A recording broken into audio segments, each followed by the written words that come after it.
हमारे बीच में ब्रह्मा कुमारी मन्नू दीदी जी,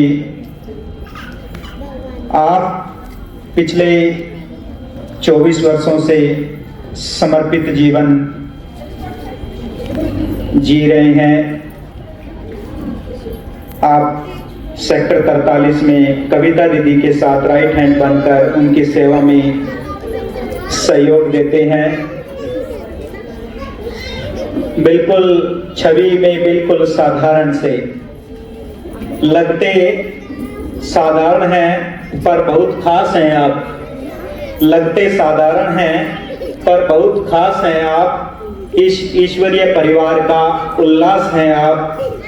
कोई अंधेरा ना रोक सके जिसे, कोई अंधेरा रोक ना सके जिसे, वो ज्ञान सूर्य शिव का पवित्र प्रकाश हैं आप।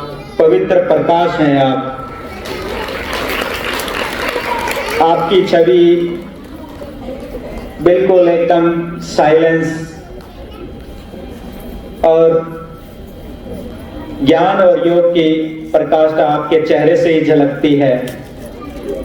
तो आज श्री कृष्ण के जन्म महोत्सव में आपके मन के क्या भाव हैं?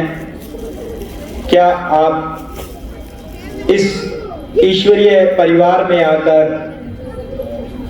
और आने वाले सभी जो भाई बहन आए उनके प्रति आपकी क्या आश है और उन्हें क्या प्रेरणा देना चाहेंगे? उनके मुख से सुनते हैं ब्रह्मा कुमारी मन्नू दीदी जी।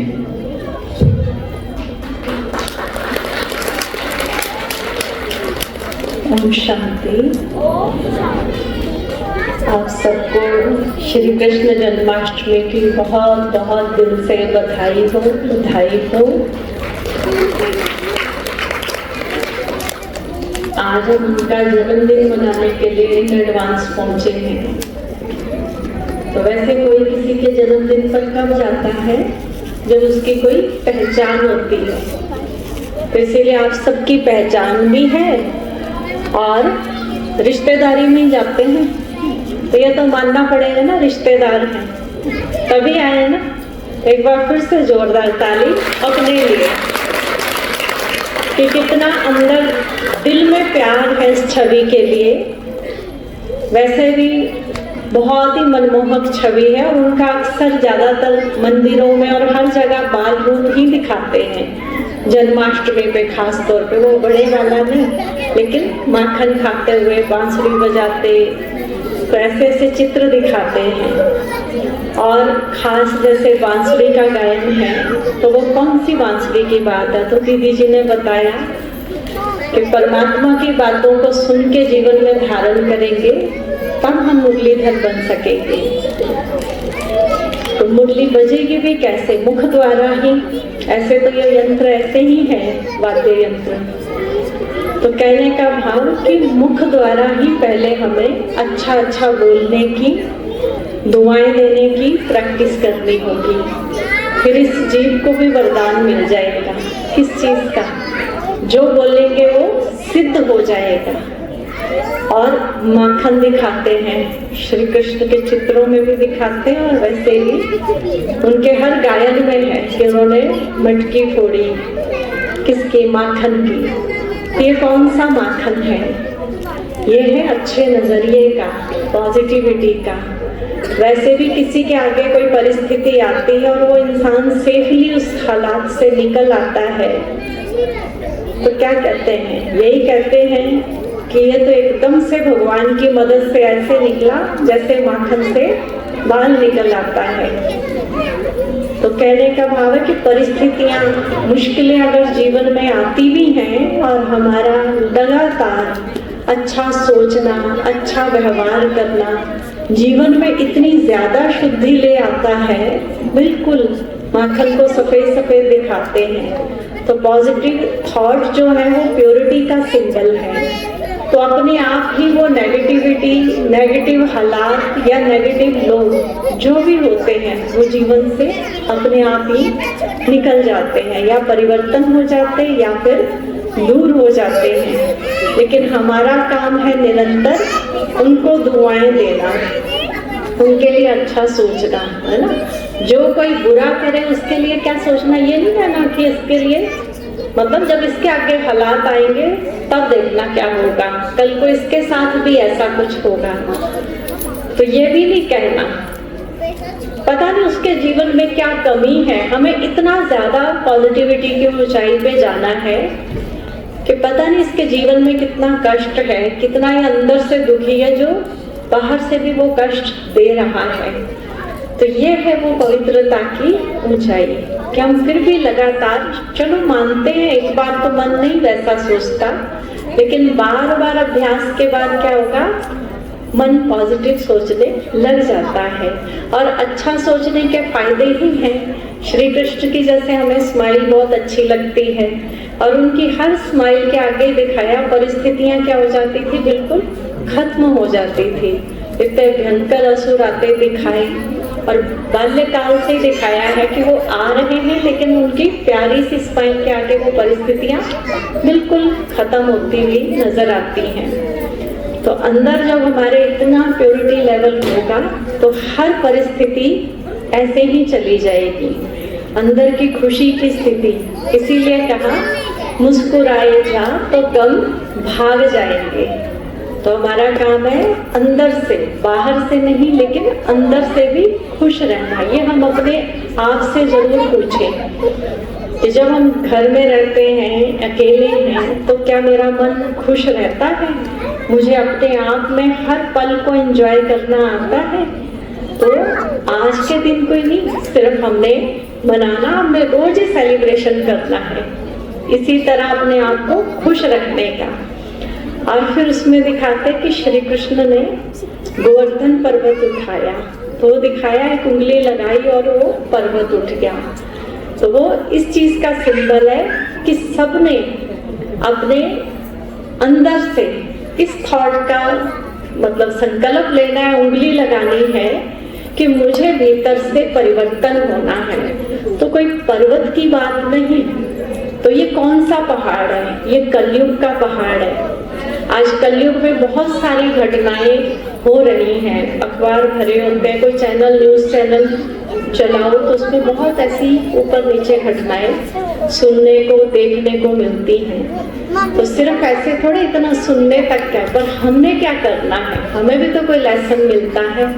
तो यही है कि बाहरी हालात कुछ भी हैं, ये नहीं कि चैनल खोला, ये घटना ऐसी हो गई, फलाने के साथ बड़ा बुरा हुआ, उसको ऐसे मारा, उसका वैसे लूटा, नहीं, ये घटनाएं मेरे लिए नहीं। मुझे क्या करना है, मुझे अंदर की अच्छी सोच के द्वारा अपने भीतर का परिवर्तन करना है। और जब ये हर कोई सोचेगा कि मेरे परिवर्तन से विश्व परिवर्तन होगा, तो ये वाला संकल्प, ये वाला थॉट, ये थॉट का आना ही उस पर्वत को उंगली लगाना है, तो ये पॉसिबल हो सकता है। फिर और उनके यादगार में दिखाते हैं सुदामा का यादगार, कि वो जब उनकी द्वारिका में पहुंचे, था तो कुछ भी नहीं, पर उनकी पत्नी ने क्या दिया था, मुट्ठी भर चावल। जैसे कैसे पहुंच तो गए, बड़ा उनका अभिनंदन हुआ, सब कुछ हुआ, पर वो छुपाए बैठे थे। और आखिर उन्होंने बार बार पूछने पे बड़े संकोच से बताया कि कुछ भेजा तो है आपके लिए, लेकिन है तो मुट्ठी भर चावल। तो कहने का भाव है कि अपने अंदर जो कुछ भी कोई कमी कमजोरी हम छुपाए बैठे हैं, परमात्मा को वही चाहिए, वो भी हम अर्पण करते हैं। ले तो वो लेगा, क्योंकि इस युग के बाद तो पता ही है, कलयुग के बाद सतयुग, नया सवेरा आना ही है, और परमात्मा ने हर बुराई लेनी ही है।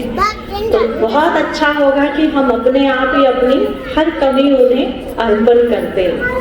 ऐसी कमियों का ये यादगार दिखाए कि छुपा छुपा के बैठे, और जब वो सब कुछ दे देते हैं तो वो भी कहते हैं कि एक समय आता है कि देने वाले के पास भी कुछ नहीं रहता और लेने वाला भी भरपूर हो जाता है। तो तो इतना जब हम सब कुछ दे देंगे तो वो दाता भी अपना सब कुछ हमें दे देगा। और स्थिति कैसी बन जाएगी, ऐसी ही बहुत खुशनुमा स्थिति बन जाएगी। और ऐसे ही जैसे परिस्थितियां बिल्कुल ऐसे दिखाई जैसे उनका शेषनाग पर डांस करना, तो ऐसे ही हल्के हो जाएंगे।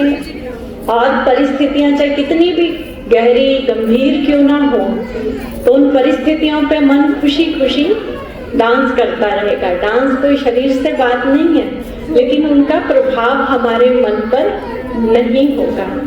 तो इसीलिए आंतरिक स्थिति जितनी ज्यादा शक्तिशाली होगी, जो व्यक्ति अंदर से कमजोर है ना, किसी की इम्यूनिटी बहुत ही डाउन है, तो उसको कहो इधर से ये पानी का गिलास ही उठा के ले आओ, वो उस पानी के गिलास तक भी नहीं पहुंच सकता, उठाना तो दूर की बात है।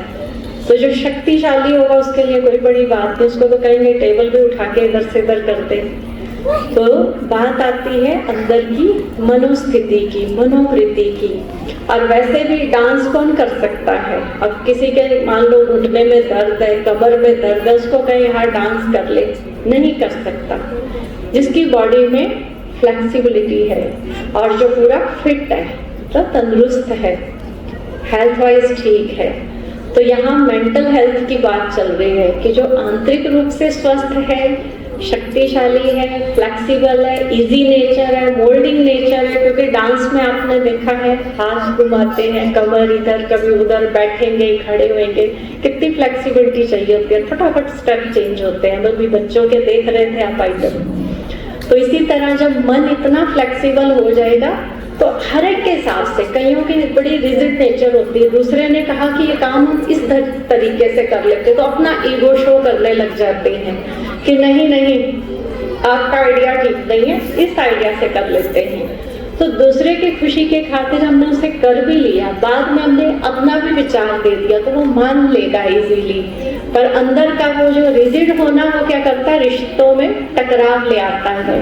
और जन्माष्टमी के टाइम पर खास एक मतलब एक गेम ही समझ लीजिए करते हैं, जब मटकी हाइट पे लटकाई जाती है, सब मिलकर उसको सहयोग देते हैं, जो श्री कृष्ण का किरदार निभा रहे होते हैं। तो वो बना होता है 4 से 3, 2 और फिर 1 जो श्री कृष्ण का पार्ट प्ले कर रहे होते हैं, तो वो जाके मटकी को फोड़ते हैं। तो कहने का भाव है कि परिवार में जब हम इसी तरह से एक दूसरे को सहयोग देंगे, तो अंदर से, हर एक के अंदर से वो अहंकार की जो मटकी है जिसमें कुछ और ही भरा हुआ है, वो मटकी फूटेगी, तब वो माखन निकलेगा। तो अभी यही परमात्मा कह रहे हैं कि अंदर के अभिमान की, जैसे मटकी की शेप भी ऐसे दिखाते हैं, सिर की तरह ही है, ये उल्टा घड़ा है। तो अंदर इसमें क्या भरा हुआ है, बहुत सारी नेगेटिविटी, वेस्ट थॉट, इधर उधर की बातें। और कौन सा डंडा लगाना है, इस पे डंडे से जोर से मारते हैं, वो डंडा है ज्ञान का। बार बार ज्ञान को सुनेंगे, अपने आप को टोकेंगे, नहीं ये अभी नहीं सोचना, यहाँ रुकना है। और एक बार मन को स्ट्रिक्टली बोल दिया तो वो मानेगा, वो बिल्कुल छोटे चंचल बच्चे की तरह है ना। सब मदर्स भी संभालती हैं बच्चों को, बार बार कह के स्ट्रिक्टली बिठाती है ना एक जगह। उसी तरह मन को भी ऐसे ही टिकाना होता है, वो ज्ञान का डंडा दिखा दिखा के, तो ये टिक जाएगा। तो इसीलिए हम इस जन्माष्टमी पर अपने साथ जो भी हमने आज सुना, बहुत अच्छे अच्छे विचार सुने, तो यही हम एक प्रसाद के रूप में लेके जाएंगे, है ना। और वो प्रसाद की विधि होती है कि वो लिया भी जाता है और आगे बांटा भी जाता है। तो एक दूसरे को हम पॉजिटिविटी के रूप में वो प्रसाद देंगे भी जरूर। तो इस तरह से वो परिवर्तन का कार्य इजी हो जाएगा। और एक बार फिर से आपको इस जन्माष्टमी के सुंदर अवसर की बहुत बहुत दिल से मुबारक हो, मुबारक हो। आप सबके जीवन में खुशहाली बरकरार रहे, यूं ही जीवन आनंदमयी तरक्की की ओर जाए। ओम शांति।